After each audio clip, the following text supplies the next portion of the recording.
morning. My name is Mary Leonard, and it's my pleasure on behalf of the program committee to welcome you back to the meeting and start the day.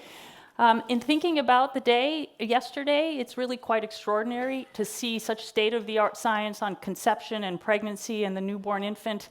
And I can't think of a better place to do that than here, where we have not only such advanced technology, but our children's hospital is one of the very few that has maternal fetal medicine. So on two notes, on that note, and also on the fact that there were many generous people who supported this meeting, from the Dean's Office, the Foundation, the CHRI, and importantly, Lucille Packard Children's Hospital. So on that note, I would like to introduce Mr. Chris Dawes. Come out and say some opening remarks. Good morning, everybody. It's great to see everyone here. I'm Christopher Dawes. I'm the president and CEO of Lucille Packard Children's Hospital. I can't see many of you in the audience because of the lights, but it's great to see everyone here. I think what's wonderful about the ChildX conference is the fact that it brings so many people together to focus on such an critically important topic. I mean, obviously, since I'm preaching to the choir here, children are our future, and I think it is our job to do everything we can to make sure that we help children come into this world healthy and continue on as adults to be a healthy and productive part of society. And there are so many dimensions to that, both science, economics, social environments, and so forth. And the fact that yesterday and today that we're focusing on many parts of children's health and how we can help children be the absolute healthiest they can possibly be, because again, that is our future. Lastly, I do want to thank all of those who organized this event. This is our second year, and we're very, very excited about that, and we're going to try and make this an annual event. And I think the speakers we've attracted and the conversations we're having is truly very, very important. So thank you all for being here. Thank everyone who organized this, and enjoy the rest of the day. Thank you.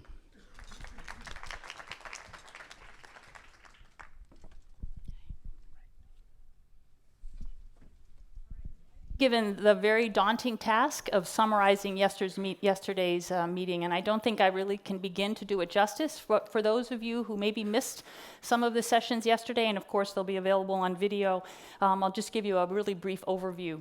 So our first session was on conception, and I have to say, as somebody who hasn't thought about blastocyst development since medical school, it was extraordinarily eye-opening. So Magda was our first speaker, and she presented really what was truly a paradigm-shifting heterogeneity model for blastocyst development. And after that, we had Dr. Pera, who told us about some very innovative software technology to assess blastocyst viability. And finally, Barry presented some of his pioneering work on embryo selection. So set the stage really beautifully. We then were very fortunate that Michael Liu joined us as the chief of the Maternal Child Health Bureau, or DAHS. And it was so impressive and so inspirational how his office has truly moved the needle substantially across the country, across the full spectrum of maternal and child health, and really has lived up to the vision of that bureau. We then moved on to a session on development to term, which really highlighted much of the work that's been done here in the Johnson Center and at the hospital more broadly. And Gary Shaw presented really very impressive and state-of-the-art epidemiology work on epigenetics, and it's quite impressive how his group has advanced our understanding of risk factors for prematurity and risk factors, including environmental gene interactions for premature or for birth defects and for prematurity. Bryce presented some very impressive new technology, the CyTOF time-of-flight CyTOF technology on the predictive immune signatures, which I think is going to really present a great advance, and he'll come back, I'm sure, in the future and tell us more about some of the longitudinal studies and the work that they're doing there. And then Virginia Nguyen pulled it all together with an explanation of the complexity and of the placenta as an endocrine organ with her work on extracellular vesicles and the whole idea of the communication between the mother and the fetus.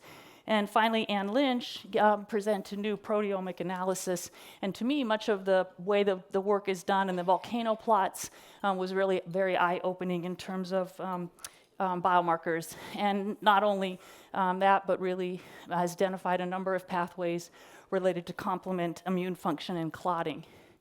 Then we moved on to talk about the sequelae of the fetus that's born too soon.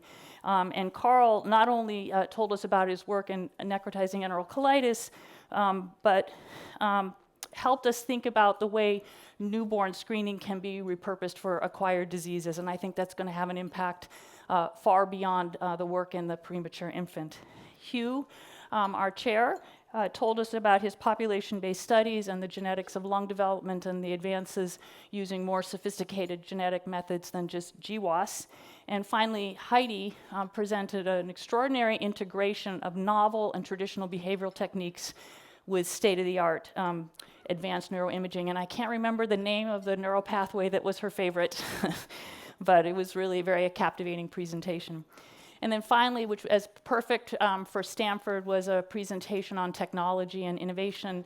And Tom Insel presented a very comprehensive talk on the revolutions in neuroscience and the notion of the connectome, genomics and technology. Alan Flake, who's a surgeon, presented his work on the artificial placenta, which referred to as Extend. He's an old colleague of mine, and the last time I saw that work, the video was of a lamb fetus in a steel mesh sort of hammock hanging in a fish tank. And it was quite exciting to see how they've advanced, that technology's advanced, and how they're really able to put forth the utility of this sort of technology for the fetus that unfortunately is viable but really is just born too soon, and how that's going to provide a very important bridge. And then finally, Paul Yock from the Biodesign School picked two of what I'm sure are many examples of how the Biodesign group is doing innovations in perinatal care. So obviously a very, very impressive and exciting spectrum of work. So on that note, or moving on, it's my pleasure to introduce Bonnie Maldonado, who will moderate the next session. Thank you.